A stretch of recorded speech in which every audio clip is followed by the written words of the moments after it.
सुप्रभात, नमस्कार, अभिनंदन। जी हाँ, आज की कक्षा की शुरुआत करने से पहले मैं आपको एक श्लोक बताऊंगी, जिसे समझने के पश्चात ही हम आज का अपना पाठ शुरू करेंगे। मित्रेण कलहं कृत्वा न कदापि सुखी जनः इति ज्ञात्वा प्रयासेन तदेव परिवर्जयेत्। पुनः सुनेंगे। मित्रेण कलहं कृत्वा न कदापि सुखी जनः इति ज्ञात्वा प्रयासेन तदेव परिवर्जयति। प्यारे बच्चों, इसका अर्थ है कि मित्र के साथ कलह करके मनुष्य कभी सुखी नहीं रह सकता। मित्र के साथ कलह करके मनुष्य कभी सुखी नहीं रह सकता, इसलिए ऐसा जानकर इससे बचना चाहिए। अर्थात किससे बचना चाहिए? कि झगड़ा करने से बचना चाहिए, कलह से डरना चाहिए। और इसी संदर्भ में कल मैंने आपको समझाया था कि यह आवश्यक है प्रत्येक व्यक्ति के लिए, प्रत्येक समाज के लिए और प्रत्येक देश के लिए कि हम विश्व बंधुत्व की भावना को अपनाएं। विश्व बंधुत्व की भावना हमें ही नहीं, संपूर्ण विश्व को एकता के सूत्र में बांधती है और प्रगति के मार्ग प्रशस्त करती है। इसी कारण भारतीय संस्कृति इस बात का प्रारंभ से, प्राचीन काल से अनुमोदन करती आई है कि विश्व बंधुत्व सर्वश्रेष्ठ है।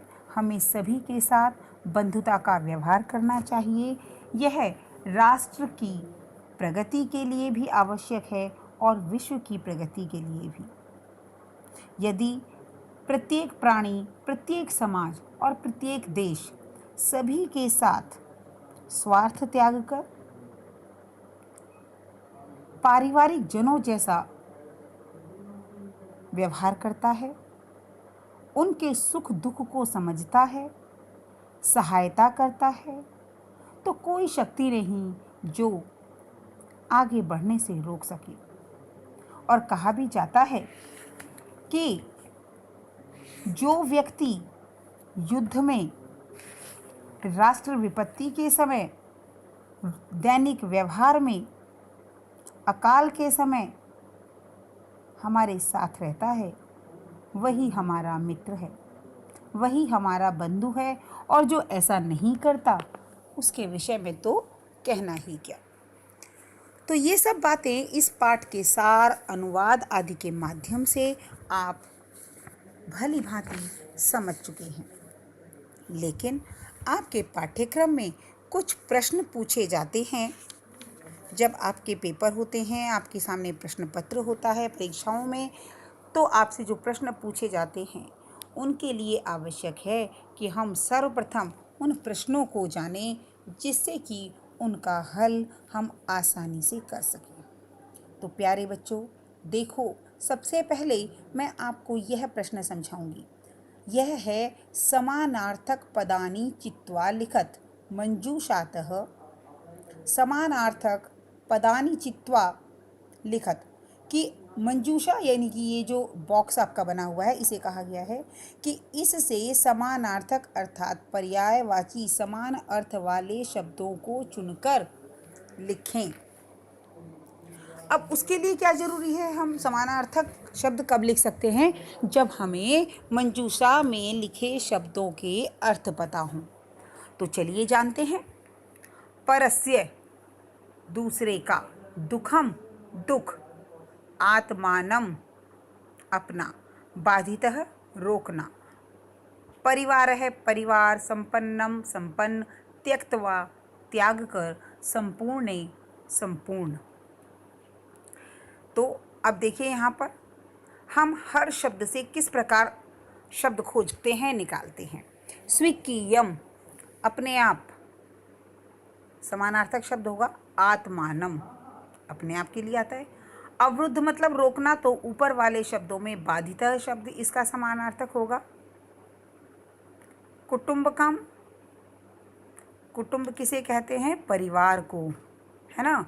तो इसका समानार्थक होगा परिवार। अन्यस्य, अन्य का, अन्यस्य अन्य का, तो इसके लिए परस्य। अपहाय छोड़ना, तो इसके लिए शब्द होगा त्यक्त्वा, त्याग कर। आगे बढ़ते हैं। समृद्धम संपन्नम, कष्टम दुखम और निखिले संपूर्णे, निखिले संपूर्णे। क्लियर? ये आपको स्पष्ट हो गया? शाबाश। अब आगे चलते हैं। रेखांकित पदों को संशोधित कर लिखें कि जो ये रेखांकित शब्द हैं इनमें ये आपको सही लिखना है कि इनमें क्या गलत है। तो देखिए क्या है। छात्रा क्रीड़ा क्षेत्रे कंदुकात क्रीडन्ति, छात्र क्रीड़ा क्षेत्र में गेंद से खेलते हैं। अब देखिए, जिसके साथ खेला जाता है वहाँ पर सहसा साकम के योग में तृतीया विभक्ति आती है और रेखांकित शब्द है कंदुकात, जिसमें पंचमी विभक्ति लगी है, इसलिए तृतीया विभक्ति के हिसाब से यहाँ पर कंदुकेन आएगा। अगला, ते बालिका मधुरम गायन्ति। अब ते रेखांकित है और यहाँ पर शब्द है बहुवचन, और क्योंकि बालिका है तो स्त्रीलिंग। अब यहाँ समझने वाली बात यह है कि स्त्रीलिंग का बहुवचन ते नहीं होता, सा ते ताह, ताह होता है। तो यहाँ पर शब्द आएगा ताह बालिका मधुरम गायन्ति, क्योंकि ते जो है वो द्विवचन का शब्द है। अहम पुस्तकालयेन पुस्तकानि आनयामि, मैं पुस्तकालय से पुस्तक लाता हूँ। अब यहाँ पर पुस्तकालय से देखिए, जब हम विभक्ति करते हैं तो कर्ता ने कर्म को करण से, अगर हम से को देखें तो उस हिसाब से यहाँ पर तृतीया विभक्ति सही है, लेकिन हमें साथ ही साथ यह भी ध्यान रखना होगा कि जब कोई वस्तु अलग होती है तो वहाँ पर कर्ता ने कर्म को करण से, संप्रदान के लिए और अपादान से अलग होना। कारक चिन्हों में करण और अपादान दोनों का जो चिन्ह है वो से है, लेकिन अंतर यह है कि तृतीया विभक्ति में से साथ के लिए आता है, जबकि पंचमी विभक्ति में से अलग होने के लिए आता है। तो यहाँ पर पुस्तकालय से पुस्तक लाई गई तो वो पुस्तकालय से अलग हो गई, इसलिए यहाँ पर पंचमी विभक्ति आएगी और शब्द बनेगा पुस्तकालयात। आगे बढ़ें, चलिए। त्वम किम नाम, तुम्हारा क्या नाम है। यहाँ पर तव किम नाम, गुरुम नमः, गुरु के लिए नमस्कार है। अब फिर हम वही समझते हैं, कर्ता ने कर्म को करण से संप्रदान के लिए, जिसके लिए कोई कार्य किया जाता है। उपविभक्ति में तो नमः के योग में भी चतुर्थी विभक्ति ही आती है, इसलिए यहाँ पर शब्द बनेगा गुरुवे नमः। इस चीज़ को आप ऐसे भी समझ सकते हैं कि आप अपनी रोज़ाना जब पूजा आदि करते हैं तो ओम नमः शिवाय, वासुदेवाय नमः, इस तरह के शब्द आपने सुने होंगे, तो ये सभी चतुर्थी विभक्ति के लिए हैं, क्योंकि नमः के योग में हमेशा चतुर्थी विभक्ति आती है। अब देखिए और आगे बढ़िए। मंजूषात विलोम शब्दानि चित्वा लिखत। अब मंजूषा से विलोम शब्द चुनने हैं। अधुना,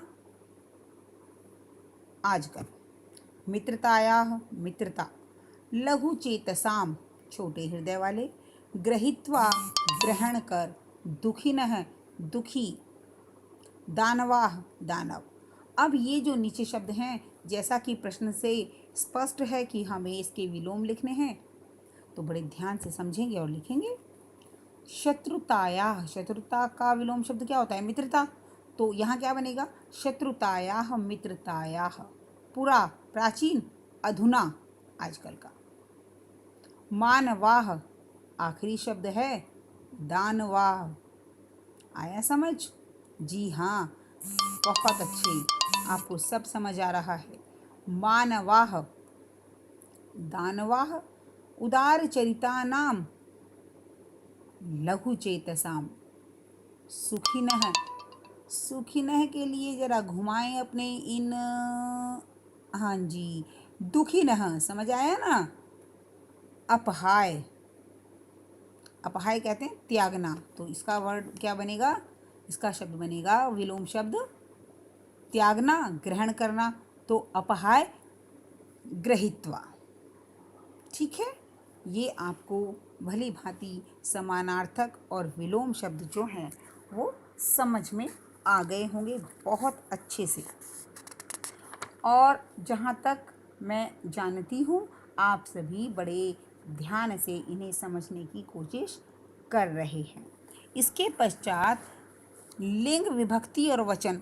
अब जिस हिसाब से हमने ऊपर पढ़ा है इसे आप स्वयं करके देखें और प्रत्येक शब्द के लिंग, विभक्ति और वचन को, इस अभ्यास कार्य को आप स्वयं करें। ठीक है, अब हम यहाँ समझते हैं कि कोष्ठक में दिए गए शब्दों में उचित विभक्ति लगानी है। विद्यालयम उभयतः वृक्षाः सन्ति। विद्यालय के दोनों ओर वृक्ष हैं। विद्यालय के दोनों ओर वृक्ष हैं, तो हमें जो है यहाँ पर क्या शब्द आया? विद्यालयम। ये देखो, ये आपके लिए एक उदाहरण है कि विद्यालयम। अब इधर विद्यालय शब्द लिखा है, उचित विभक्ति क्या आएगी? विद्यालयम। क्यों आएगी? क्योंकि आपने पढ़ा है कि उपपद विभक्ति के अंतर्गत उभयतः, परयतः, सर्वतः आदि के योग में द्वितीय विभक्ति लगती है, तो विद्यालय में द्वितीय विभक्ति आएगी। जैसे विद्यालय, विद्यालये, विद्यालयानि, विद्यालयम। ठीक है, आगे चलें। डैश उभयतः गोपालिकाः के दोनों ओर गोपियाँ हैं, गोपालिका हैं, तो यहाँ पर कृष्ण, फिर वही उभयतः, परयतः, सर्वतः कृष्णम, यहाँ पर आएगा कृष्णम। ग्रामम परितः गोचारण भूमि, ये देखिए यहाँ भरा हुआ है और पहले से ही। आगे देखेंगे परितः भक्ता, तो यहाँ भी फिर क्या आएगा? द्वितीय विभक्ति हमें लगानी है, यानी कि हमें पहली पंक्ति को देखकर दूसरी पंक्ति में उसी विभक्ति का प्रयोग करना है। मंदिरम सूर्याय नमः, गुरुवे नमः। यहाँ हमें ध्यान रखना है कि हम गुरुआय नमः नहीं लिखेंगे, क्योंकि गुरु की चतुर्थी विभक्ति गुरुवे होती है। वृक्षस्य ऊपरी खगाः, वृक्ष के ऊपर पक्षी हैं, यहाँ पर छठी विभक्ति का प्रयोग हुआ है, तो अश्वस्य ऊपरी सैनिकः। आगे बढ़ते हैं। नमस्कार है, अभी समझाया मैंने आपको कि जिसे नमस्कार किया जाता है वहाँ चतुर्थी विभक्ति लगती है, तो ये बन गया हरये नमः। परितः के योग में द्वितीय विभक्ति, तो ग्रामस्य या ग्रामम, ग्रामम।